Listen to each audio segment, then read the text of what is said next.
If you've ever found a bird's nest, you will have discovered that they are a truly intricate piece of work. This specialized bower out of sticks. Created with the finest detail and comfort in mind. And what's more, they've been fashioned by an animal that has no hands, constructed purely with their beak and feet alone. Now that's clever. The parents chose to nest on this 400-foot pinnacle. From the nest designed to attract a mate, to the one built by both the male and female bird to house their young, here are 15 most amazing nests in the animal world.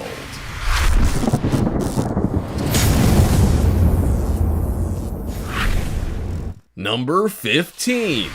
Weaver Bird Nest. This beautiful and bright yellow bird does, with his elaborately constructed nest created to lure in his new mate. Yes, it's the male's job to build this intricate nest during mating season to attract a prospective partner. Unusual, I know. But the weaver bird completes the basic structure. It's a very complicated scenario, and so too is the nest. It is also a very lengthy process, as weaver birds start nesting in August and stop building nests in February. I bet the poor guys are keen for a break come March. The nest is a sophisticated structure that starts off with the bird making a knot with a long blade of grass. He then creates a circular structure, weaving strips of grass, leaves, twigs, and roots using his beak and feet until he ends up with a ball-shaped nest that hangs from the tree.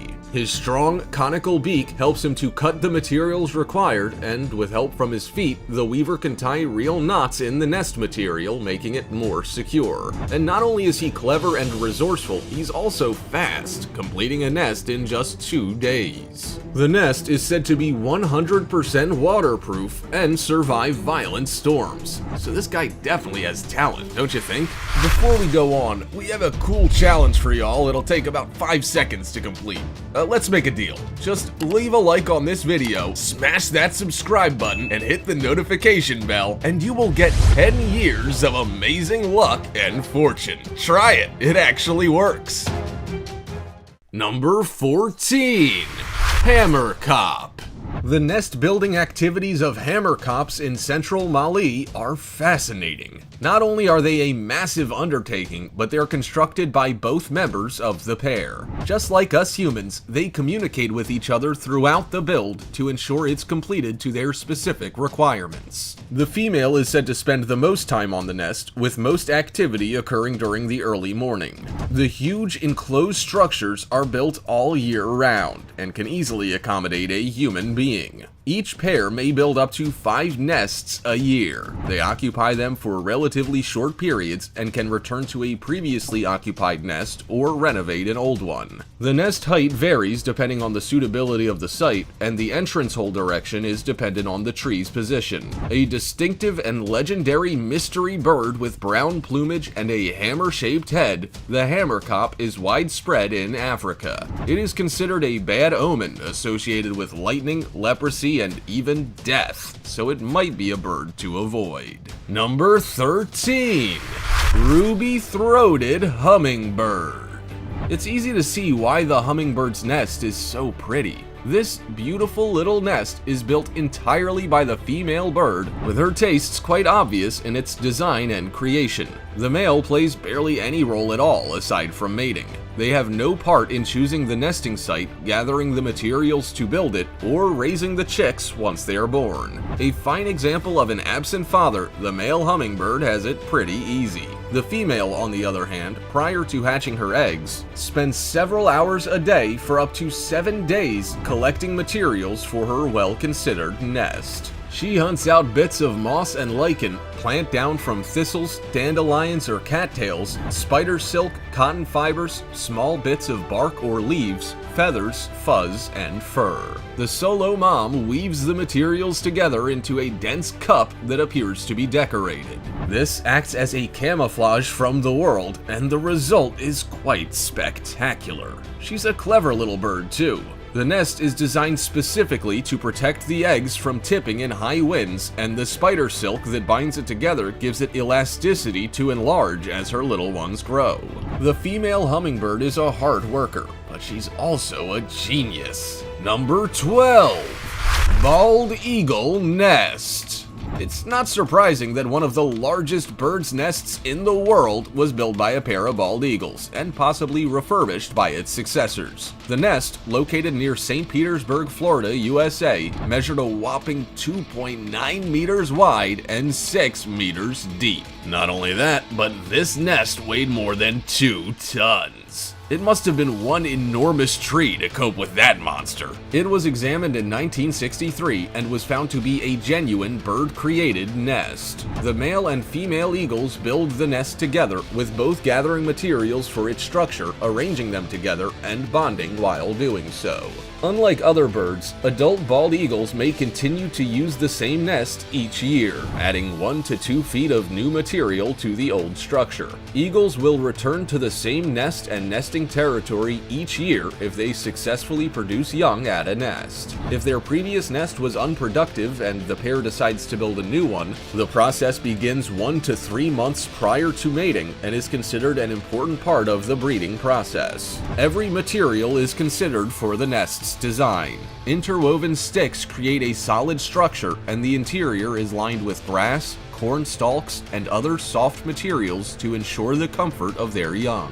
Moss is included and may serve as an insect repellent. What an ingenious addition from Mom and Dad. Number 11. Edible Nest Swiftlet. Like the witch's house in Hansel and Gretel, this little bird's nest can be eaten. Not only does this make it eco-friendly, it's probably pretty handy when mom and her babies are hungry. The nest looks very cozy and is a common sight in the Andaman, situated in the Bay of Bengal between India to the west and Myanmar to the north and east. A tiny bird that measures just 12 centimeters long and weighs about 18 grams, the swiftlet and the glossy swiftlet live in the limestone caves of Andaman. Nesting deep within the caves and other poorly lit areas, the swiftlets use echolocation for navigation with sound waves as they bounce off the surface. Their nesting locations are chosen to ensure they are safe from natural predators, and due to their size, these guys are prey to pretty much any creature or animal bigger than them, including bats, cats, and rats. They build nests that can be eaten by humans and are considered a rare delicacy in Chinese cuisine. The fact that they are built out of the bird's solidified saliva would be enough to put me off, but others aren't so bothered. When exposed to sunlight, the white nest gets a golden hue, often referred to as white gold. It's also priced like it, at a whopping $4,000 per kilogram. Now, the biggest predator for the edible nest swiftlet are humans, and the bird has been added to the endangered species list. Number 10. European Bee Eater.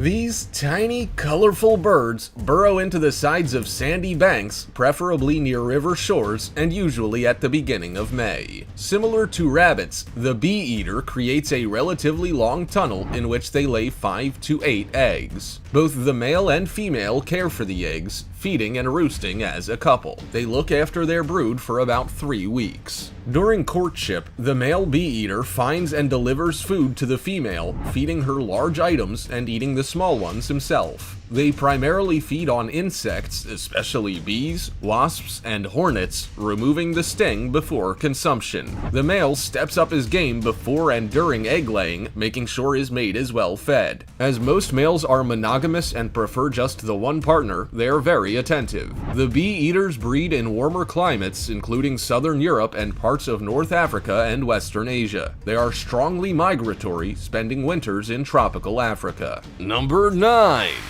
Sociable weaver.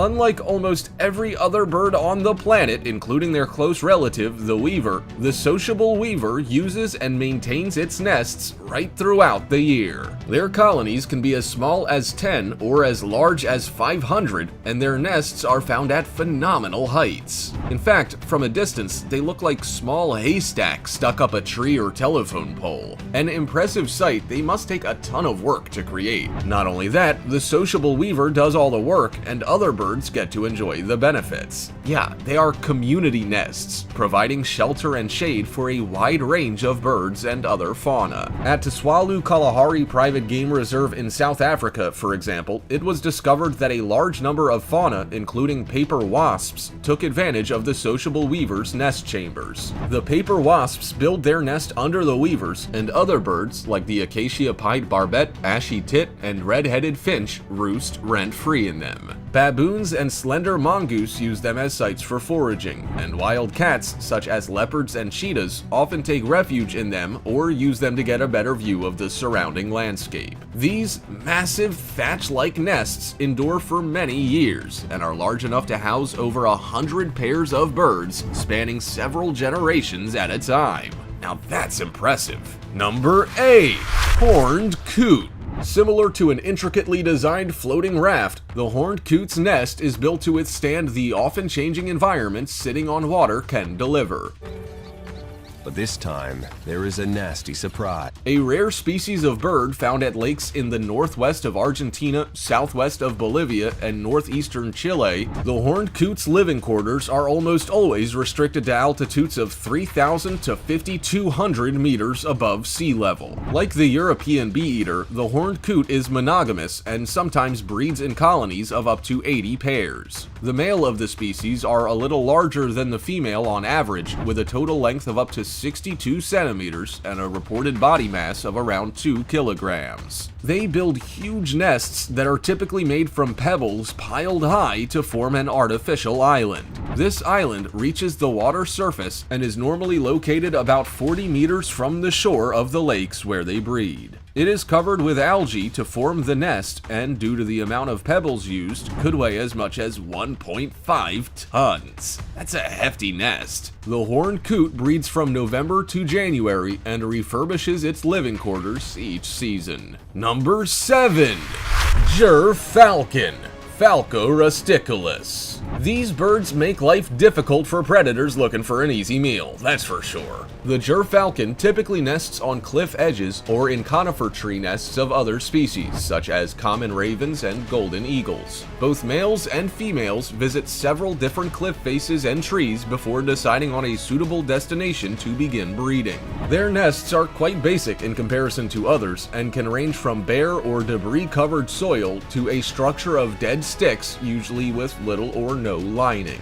The gerfalcon doesn't build the nest itself, however, both male and female do add their contribution by scraping a hollow depression in the center of an already constructed one. These birds typically breed in Arctic and alpine tundra in northern Canada and Alaska, where trees aren't a common sight. In these areas, there is an abundance of nesting seabirds or waterfowl whose habitats include rocky sea coasts, offshore islands, river and lake bluffs, and mountainous terrain. The low vegetation in their habitat includes species of sedge, cotton grass, lichen, moss, willow, and birch, which is why their nests are so basic. Gerfalcons rely heavily on willow ptarmigan and rock ptarmigan, but also hunt other birds, including seabirds, waterfowl, shorebirds, and songbirds, and mammals such as hares, ground squirrels, lemmings, and young Arctic fox. Number 6. Little grebe. The smallest European member of the grebe family of water birds, the little grebe, also known as the dabchick, is commonly found in open bodies of water. An excellent swimmer and diver, the little bird measures on average just 10 inches in length. It pursues fish and aquatic invertebrate prey underwater, skillfully using the surrounding vegetation to hide. Like all grebes, it breeds in small colonies and nests at the water's edge. The nest sits on a floating platform of vegetation concealed with additional foliage. Unfortunately, it is vulnerable to fluctuations in water levels, either flooding following heavy rain or being left stranded in drought. The little bird usually lays between 4 to 7 eggs, hiding them from predators when leaving the nest to find food. Soon after hatching, chicks are able to leave the nest and are often carried on the backs of swimming adults. They normally breed during the rainy season in heavily vegetated areas of freshwater lakes across Europe, much of Asia down to New Guinea, and most of Africa. Outside of breeding season, most grebes move into more open water, occasionally appearing on the coast in small bays. Number 5. Common tailor bird.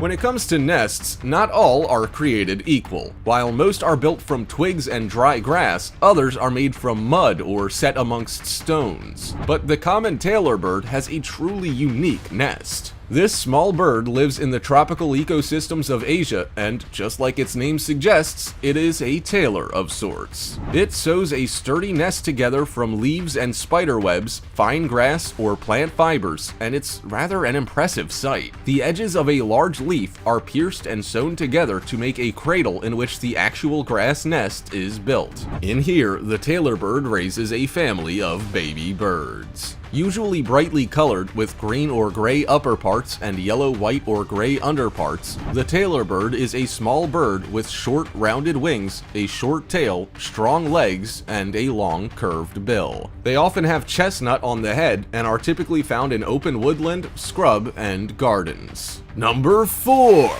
African Jacana. The female is larger than the male and has multiple mates, with the male left alone to look after any offspring. A slightly different scenario than most breeds, that's for sure. This system has evolved due to a combination of two factors. The lakes they live on are rich in resources, meaning the energy required by the female in producing each egg is minimal, and the eggs can be equally well incubated by a parent of either gender. Isn't that handy? Dad incubates the eggs, and once the chicks are born, he carries them under his wings to keep them warm and dry until they are almost 3 weeks old. They breed throughout sub-Saharan Africa, laying brown, glossy eggs with irregular black markings in a nest that is created to float on water. A simple structure made from aquatic vegetation, the nest is partially submerged if close to the water's edge, and if in deeper water, it sits on a small, floating, raft-like creation made from vegetation. Number 3. Woodpecker. Most species of woodpecker live in forests or woodland habitats. The bright and colorful little birds are well known for their characteristic behavior, foraging for food on the trunks and branches of trees and communicating by drumming with their beak. This sound can be heard from some distance away, so it's quite the effective communication tool. The woodpecker mostly nests and roosts in holes that the male of the species excavates, with help from the female who may tap around it to signal her approval. Dead trees or dead parts of live trees are chosen as suitable nesting sites, and both partners build the nest from straw, grass, feathers, and bits of bark. These materials are wound around and shaped with the breast of the bird until all the strands are intertwined and feathers are strategically placed in the bowl of the nest. The nests are abandoned when they are no longer needed, and other cavity nesting birds take up residence in them. There are about 200 different species of woodpeckers in the world. However, they do not live in extreme polar regions or Australia, New Zealand, New Guinea, or Madagascar. Number 2. Great Hornbill. Like the woodpecker, the great hornbill nests in tree cavities or rock crevasses, the only difference being that they are almost sealed shut except for a narrow vertical slit. It may seem unusual, but when waiting for their chicks to hatch, the female is sealed inside the nest to protect both her and the babies. The opening to the cavity is wide enough to pass food through, but narrow enough to seal out potential predators, such as monkeys, raptors, and other predators that feed on eggs and young birds. Although the great hornbill is a large bird, more than capable of building its own nest, it regularly takes up residence in one vacated by a woodpecker that has been enlarged by fungus. Once the fussy female has agreed on her accommodation and made herself comfortable, the male sets about making improvements. He brings lumps of soil moistened with his saliva and sometimes mixed with droppings, chewed wood, and bark. Together, the pair build a wall of mud, he from the outside and she from the inside. Once the wall is complete, the female is trapped inside the nest with only a small hole to the outside world through which she can obtain food and communicate. She obviously doesn't suffer from claustrophobia, that's for sure. Number 1. Purple Moorhen. Yet another water dweller, the purple moorhen is easily recognized by its very large and colorful triangle-shaped bill. The bird also has a bulky and curved upper mandible, which gives it a strange appearance. The bill extends to the top of its head in a bright red shield, and it has unusually long legs, slender toes, and fine claws. There's little difference between both the female and the male. However, there are 13 subspecies that differ greatly in size and color, ranging from purple, blue, and dark brown through to bronze green and pale chestnut. The moorhen is also known as the water hen or swamp chicken. It lives around well-vegetated marshes, lakes, ponds, canals, other wetlands, and even city parks. Their nests resemble weaved baskets and are built on the ground in dense vegetation. Laying begins in spring, between mid-March and mid-May in the northern hemisphere, with about 8 eggs laid per female in the season. If they lay later in the season, there are fewer eggs. Moorhens incubate and feed their young in pairs, with the chicks becoming independent after 3 weeks. Can you imagine if human babies did that? It'd make life interesting, wouldn't it? Not unlike a construction worker, but with a lot less tools and building materials, birds have been creating amazing nests to house both themselves and their young since before time. These thoroughly impressive constructions are both intriguing to look at and fit for purpose.